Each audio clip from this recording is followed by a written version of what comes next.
former acting executive director in the Kampala Capital City Authority, Engineer Andrew Chitaka, has resigned. That's a breaking story that has just walked in right about now. Meanwhile, it is the 30th day into the month of October 2020. Good evening and welcome to Select News. My name is Simon Chris Makanga. Let's take a quick run into the headlines and I'll be right back.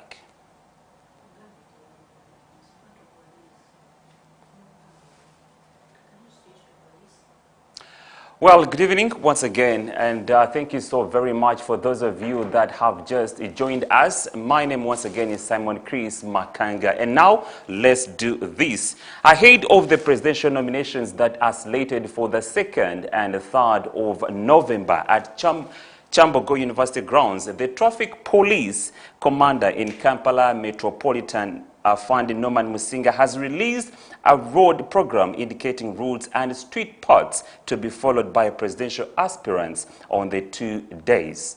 Police has to enforce a daytime curfew around the areas of Chambogo and the surroundings. Edith Nabagirika was present at the Uganda Media Center and she has the details on this story. Musinga says that most roads shall be out of operation on this day. Among the roads that will have restricted access will be Ginger Road, which will be used by only those invited to the nomination occasions in Chambogo.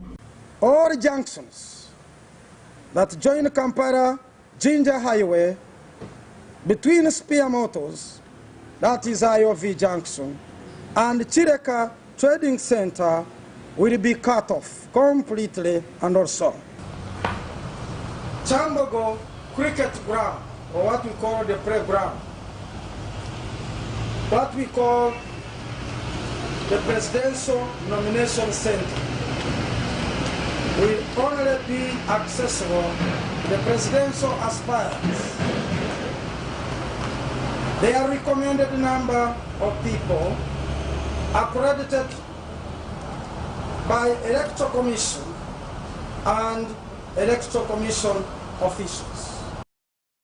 Police have also issued a notice to people residing around this area that businesses will be off for these 2 days and they should prepare accordingly for a 2 days daytime curfew. Residents that will be affected by the traffic diversions will be allowed to move out but expected to come back after nominations. Musinga says there will not be any public gatherings allowed or political processions. Processions tezikirizibwa oba kukunga abantu abantu kugoberera bangi tekikirizibwa, so ebyo byonna tetujja bikiriza oku nguudo zaffe. Police has requested everyone to follow the given guidelines or risk facing the consequences. Abo abatagenda kugoberera amateeka agakwatagana n'ebyenguudo tujja bavunaana nga amateeka bwe gali nga tweyambisa amateeka gali mu Traffic and Road Safety Act. On the other hand, the police spokesperson Fred Enanga has assured the public that as police they are ready to stop everyone who is planning on creating fracas throughout the nomination process. Tuvuddeyo kubawabula kubanga enkungaana zino okukumba n'okukozesa oluseregende lw'amamotoka ab'ekitongole kya Electoral Commission baavaayo ne bawa ebiragiro nga birambukulufu nnyo nga bagamba nti enenkola teyina kugobererwa. The nominations are to take place on Monday next week, with President Museveni being nominated first. Carol Tumwine, Edith Nabagereka for Select News. Thank you so much for that report. Now moving on, Virgin Voters Group that was created by youth from different regions have today made a decision to subscribe their allegiance to General Henry Tumukunde. Maria Diana Namira was present at Kololo. I do believe and trust that she has the details on this story.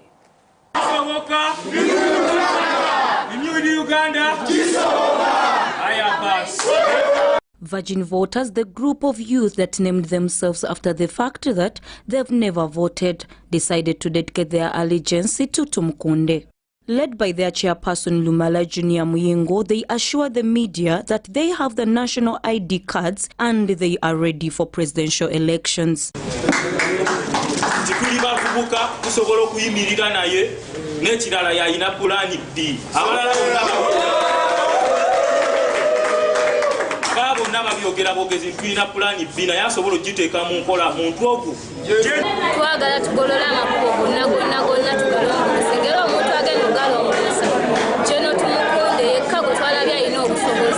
Kirungi nti basazeewo mu bantu bonna be balabye abeesimbyewo ku president ne basalawo nti bajja kwegatta ku Renewed Uganda ekulemberwa owekitiibwa Henry Tumukunde. While addressing the media, Tumukunde explained he will be nominated at 1 p.m. on Monday, the same day that the incumbent Yoweri Kaguta Museveni will be nominated. So I send a message to Ugandans. We are getting nominated on Monday. I hope some of us will reach there before, even if we are arrested on the way. I am told that now you can be nominated because we have satisfied all the credentials of nomination. Another leader will come up by the pulse and force of change. He applauded youth all over the country for demanding change. By my effort and faith, Bonaparte, it does not matter. Ugandans will change this situation. I have faith in my people and I know where it matters. Ugandans always answer the call and they will do the same this time. The Electoral Commission has registered 22 presidential candidates who have handed in their signatures. Out of the 22, only 10 have so far confirmed nomination dates. Maria Dana Namido, STV Select News. Oh yes, thank you so much, Maria Dana Namido, for that report. Now, let's move on with the Select News. Residents from 6 villages in Kawoya sub-county in Kikube district are crying over the rising number of wild animals that have destroyed their crops and also caused harm to their children. It is alleged that the wild animals come from Muzoba Kabale Zoo in Hoima district. We have the details on this same story. There has been a meeting held by residents and their leaders to find solution to the wild animals that destroyed much of their crops and also caused harm to their children. Residents call for justice from their leaders to control movement of these animals.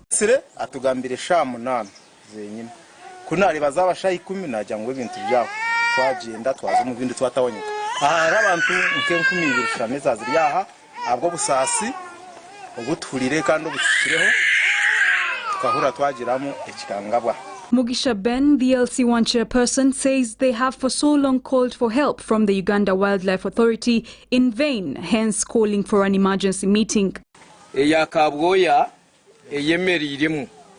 In fact, tuine kizibu omurikaboya sub-county. Obuchira abechiri nti ebyapa byona ebiri omurikaboya. Leaders pledged to run to the Ministry of Disaster Preparedness for help in handling these issues. Is there any for?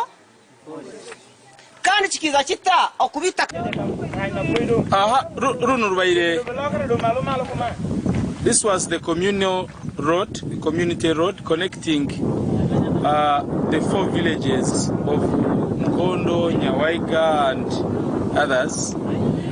By press time, even the roads connecting to the villages like Nkondwe, Nyawaiga and others were inaccessible by residents. Ministry of Disaster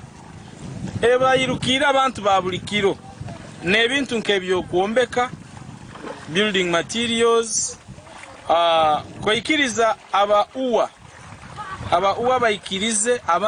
David Singoma, Carol Tumwine for Select News.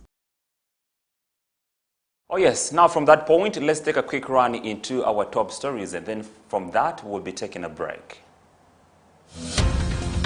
Select News tonight, presidential nominations slated for 2nd and 3rd next month. Police to enforce a daytime curfew. Residents in 6 villages are in great fear as wild animals escape from the zoo. In sports, where your Jersey campaign has been launched, KCCA Football Club champions the struggle. This and more coming up sooner than later.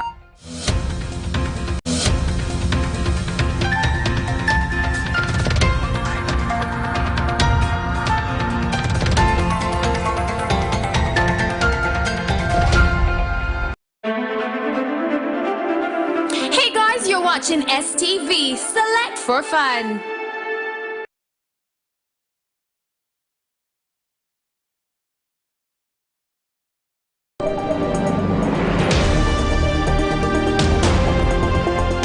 At exactly 8:45 p.m. East African Standard Time, join me, Elijah, to Yagmanawe, putting focus on current affairs, be it political, social, or economic news. We shine a spotlight on our beautiful Uganda, the Pearl of Africa, providing information that is age-cutting here on STV with select news.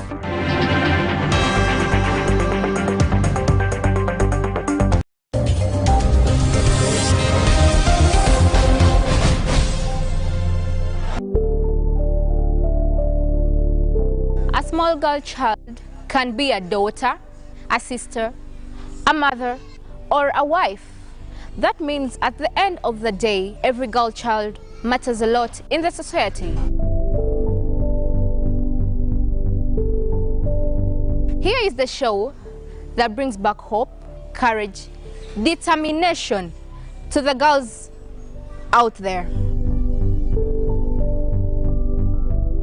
Like Joe Crow says, it rains harder on people who need the sun more. So to every girl that is going to be watching this show, say no to the rain and welcome the sun in your life.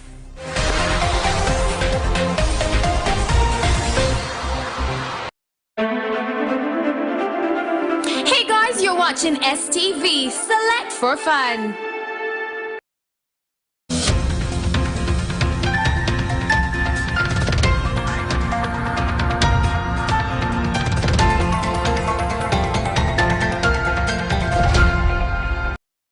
Oh yes, welcome back from that short break. Now let's move on with our select news. Now there's a man identified as Magala Tom who was today appeared before the Lugazi Chief Magistrate Court at Buyikwe, presided by Justice Egesa Wilberforce, who read to him charges related to theft of fishing nets that belonged to Nalugwa Anet and Nkuruziza James from Damba landing site in Buvuma district.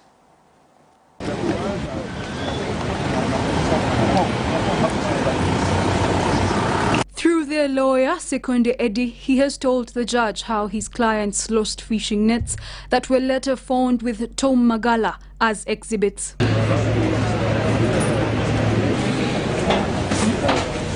Kuva lwe najja essamba nzibiddwa amaato agawera 10 n'obutimba 6.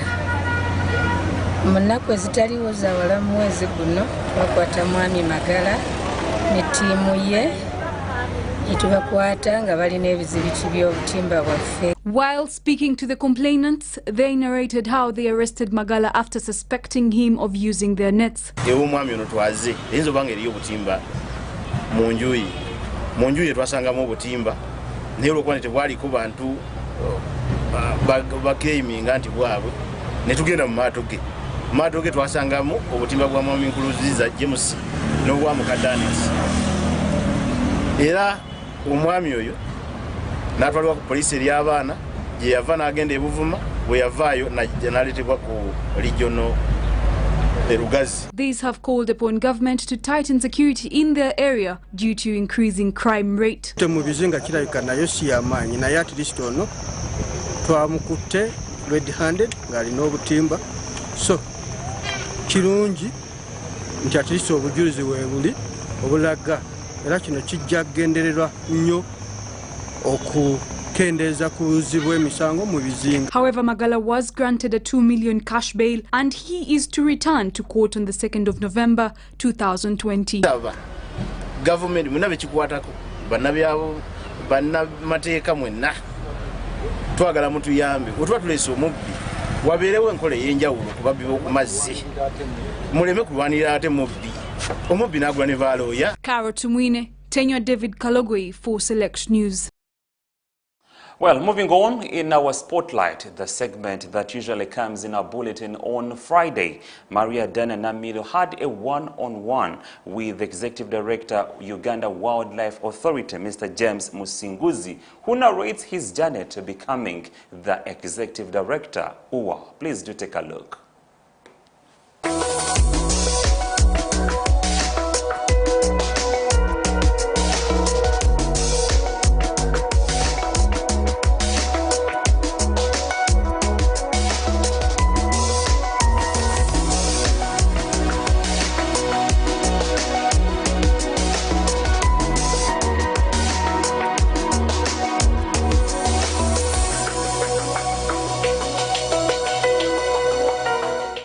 On STV Select News and with me Maria Dana to bring you this segment where we profile different prominent people, and today in our spotlight we have a very big man.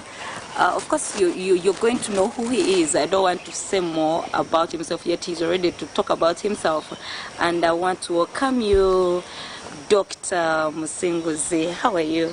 I'm fine, thank you. Thank you for reaching out to us here. I also want to take this opportunity to greet the viewers out there. Thank you for tuning to STV. Yeah. Yeah, so doctor, we want to know who you are, how people know you. Yes. You know, many times people look at us, they have their own perspective of who we are. So what do you think people know you about? Well, my name is Dr. James Musinguzi, and I am the Executive Director of the Uganda Wildlife Conservation Education Center, popularly known as Entebbe Zoo. The time when we were growing up, we used to take buses and coasters and would pack food in the buses and come to the zoo. I am sure most viewers out there have fond memories of the zoo when we used to come and meet Zakayo. And along the way, the center or the zoo has been transformed into the Uganda Wildlife Conservation Education Center, whose main mandate is to carry out conservation education, rescue and rehabilitation of wildlife, captive breeding, and of course it remains as a zoo for recreation and education. So I've been privileged to work here since 2005. It's about 15 years now. I've been growing in ranks because I joined the zoo in 2005 on 15th of March. As an education officer. By that time, I was a lecturer at Mbarara University of Science and Technology, and when I saw an advert by the Uganda Wildlife Education Center, I applied, and I was recruited as an education officer. I worked as an education officer for 1 year, and then I was promoted to acting manager for conservation education and information. Then I performed well. I was promoted to full manager. Then I became acting executive director. And after that, I convinced the board that I could work with the team here to transform this center. And so I was appointed as the executive director in 2008. It's now about 12 years. Yeah. Yes. So everyone has a journey. Yes. So before reaching to where you are today, can you briefly give us a background of your life? Yes. Where you come from, who are your parents, how old are you? Okay. Yeah. Thank you very much. I'm a born of July 1977. I'm not very old. I'm 43 years old. Yeah. So I went to Kako Secondary School for my O-level, where I emerged the best student, and I went to Chivuli Secondary School. But I sat my A-level at Chambogo College School. I excelled, and I was admitted at Mbarara University of Science and Technology to undertake a Bachelor of Science degree in Science Education, which I did. I did chemistry and biology. I'm a scientist. I excelled. I got an upper second-class degree while at Mbarara University. But I also got involved in the affairs of running the university. I was a guild secretary, then became a guild president for Mbarara University of Science and Technology. This was in 2001, to be able to participate in the management of student affairs, but also to have them well represented in the administration of the university. So I finished my degree in 2001, June, and I got a second-class upper division degree. So the university made a decision, since I had performed well, both academically and administratively as a guild president, they decided to give me a job. Yeah, so I had got a leeway by government sponsoring for me a diploma, but here came a degree opportunity, which I joined. Now we want to know, is Yes. Dr. Msing a married person? Hmm. How many children does he have? How does he cope up his life with the family and business and all that? How would you balance all that? Because according to your story, it seems you're a very busy person. How would you handle family and business? Okay. It is a delicate balance. I am married. I have children whom I love and cherish so much. So yes, I put a lot of time to my work, but of course I also give time to my family. Yeah, I also give time to co-curricular activities. I exercise. So it's just a matter of proper planning. I plan my work very well. I plan my family time very well. I come, work, but also meet family and we interact. What I try to do is to ensure that office work remains in the office. And when I go home, I have time to interact with my family. We go out over the weekends. We go to the village, check on the projects there, but also go out for recreation because it is important that I have an impact on my family, on my children, so that they are well brought up for them to be formidable and responsible citizens in society. So we know you're the AD of your and you're doing a lot of things, I know. Yes. Besides that, what else do you do? Or you only put your emphasis here? Well, I put emphasis here, but like any other human being, I do a lot of social work where I try to work hard to see how to uplift society. I'm a member of the Lions Club, so we do charity. I am also an active member of my church. I participate a lot. I'm the secretary of the Fathers Union, so I participate a lot in church affairs and activities, but also I do farming. I do farming back home in the village to be able to earn an extra income. I want to tell you and the viewers out there that salary can never be enough, and therefore it is very important that you look out for some other alternative of income. So I do farming as well. So where did you pick the interest of tourism and all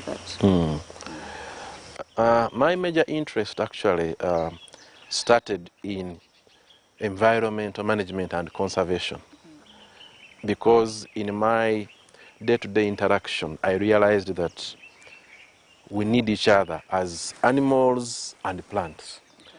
Unfortunately, as a result of poverty, as a result of lack of awareness, there has been unprecedented levels of environmental degradation, mainly as a result of lack of awareness.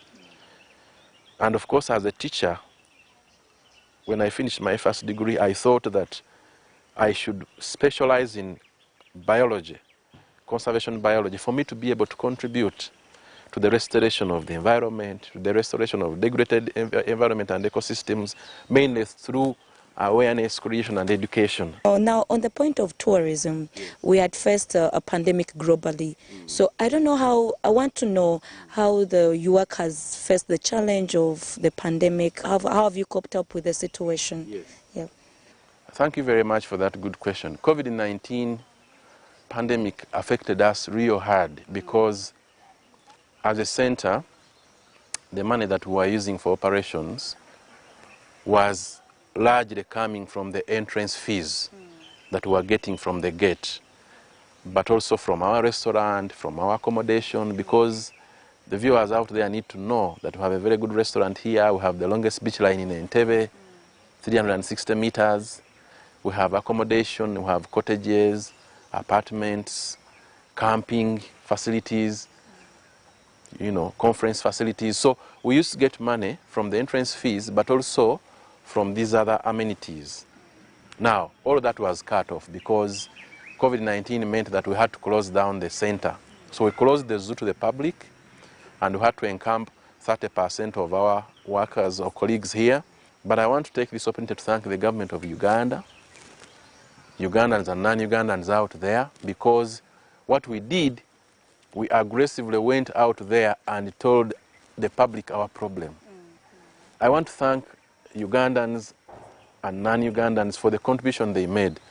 And I want specifically to thank in a special way the Indian Association of Uganda, because they brought us food every week for the animals to survive. As a result of COVID-19, or as a result of lack of food, the animals were very well looked after, the staff salaries were well paid, and the animals are in very good healthy condition, waiting for the Ugandans out there and non-Ugandans to come and see them. So I want to take this opportunity to invite the visitors out there. Please come and visit. The zoo is open. There are robust standard operating procedures like you did go through that will make sure that you remain safe when you're here, including taking of the temperature, social distancing, sanitization. You must work hard. You must have a role model. You know, whom do you look up to? But also you must know what you want. Don't be swayed around by bandwagons. You must know what you want, and you must be patient in life. Things take time. Things take time, but if you know what you want, if you are hardworking, if you are focused, and you network very well, you'll be able to get what you want. You'll be patient, believe in yourself, know what you want, work hard, network, because your network is your net worth. So it's very important that you explore out there for you to be able to be what you want. Yes, our audience, I can't thank you enough for keeping it STV. That was Dr. Musinguzi. He has told you his story, and it has been really interesting. I know you've learned something out of his story, and please, just as he has said, please let's support our tourism in Uganda. Let's not just wait for others to come and enjoy our own. Let us enjoy it before they come to enjoy, so that we can brag about it. So this is Select News under Maria Dana. Thank you for watching. See you next time.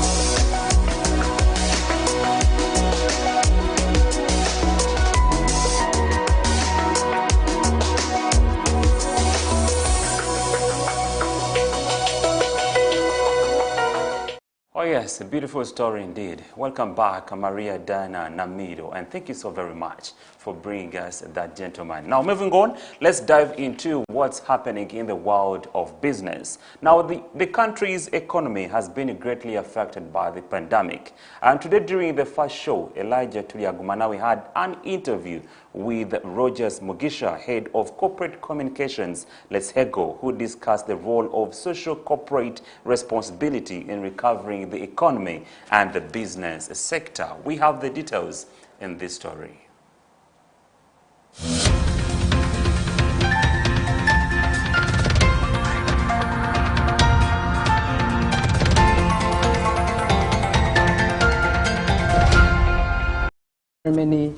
Some of the most hit people are the people in the small and medium enterprise space.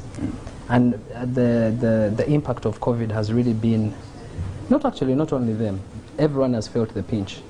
So as we continue to coexist in a country where you cannot detach yourself from the communities within which you live, it's important that you, if you're fortunate enough to have something left over, it is imperative to share. At Letseho, right away from our tagline, which is improving lives, we go out in every shape or form to do precisely that. So CSR for us is not even so much corporate social responsibility, it is sustainable development.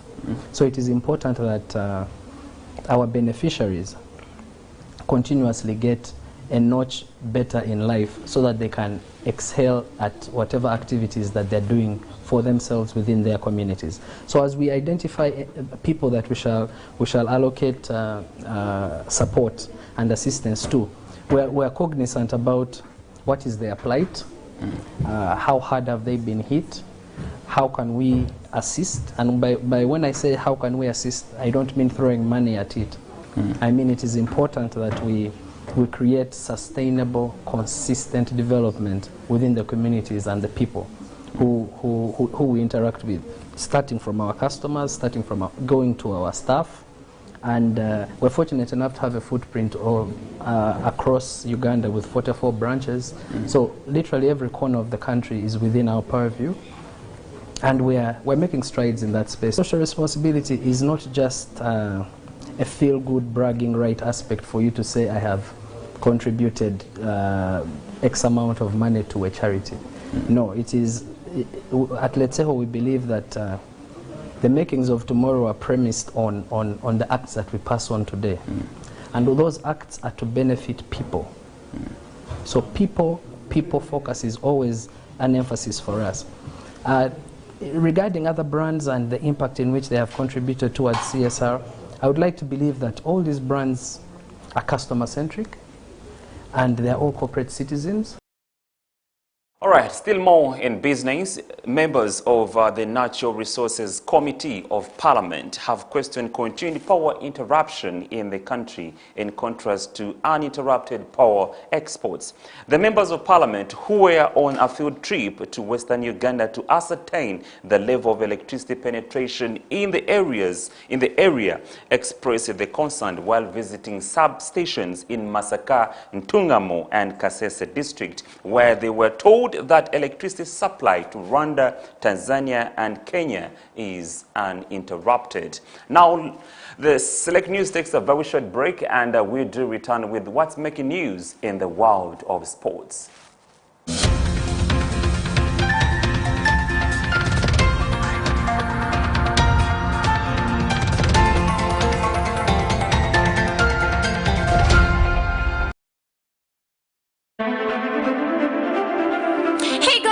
Watching STV, select for fun.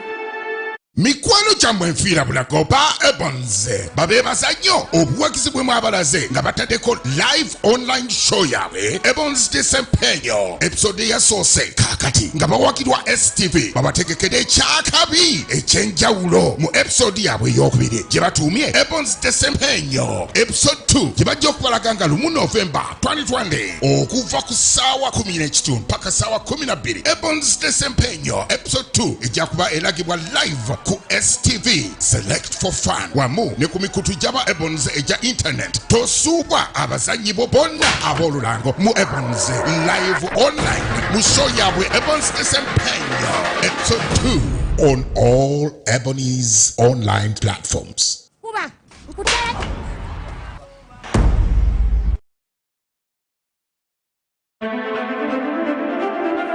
Hey guys, you're watching STV, select for fun.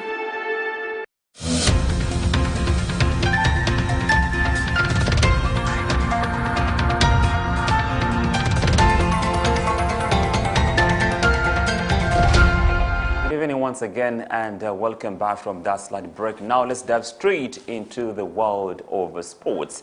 KCCA Football Club together with several Uganda Premier League clubs have championed a campaign that will help push local clubs' merchandise.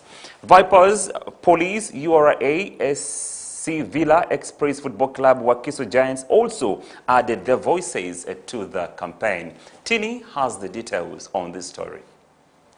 KCCA FC, together with several Uganda Premier League clubs, have championed a campaign that will help push local club merchandise. In the first major coalition between the clubs, They have launched the Wear Your Local Jersey campaign, driven towards ensuring that local football stakeholders support and build the Uganda football industry. The Uganda Premier League is set to return in November, but that will be without fans in stadiums, and that means clubs will have to make do without their apparent biggest source of funds in the past. Clubs have been forced to look for alternative means to generate funds, and merchandising presents another genuine source of finance, which has largely remained untapped. Club representatives led by KCCA Chief Executive Anisha Mohozi launched the campaign under the nationwide initiative Buy Uganda, Build Uganda. Vipers, Police FC, URA, Sports Club Villa, Express FC and Wakiso Giants also added their voice to the campaign. In challenging times like these ones, where the COVID-19 pandemic has struck the local football industry hard since March 2020 when sports activities were suspended, merchandise is one of the ways through which clubs can generate funds and also football stakeholders showing their support to Ugandan football. KCCA also confirmed that 5% of KCCA FC's revenue from the sale of jerseys will go towards supporting a corporate social responsibility activity by the end of the 2020-2021 season. Tini Rukabwe, STV Select Sports News.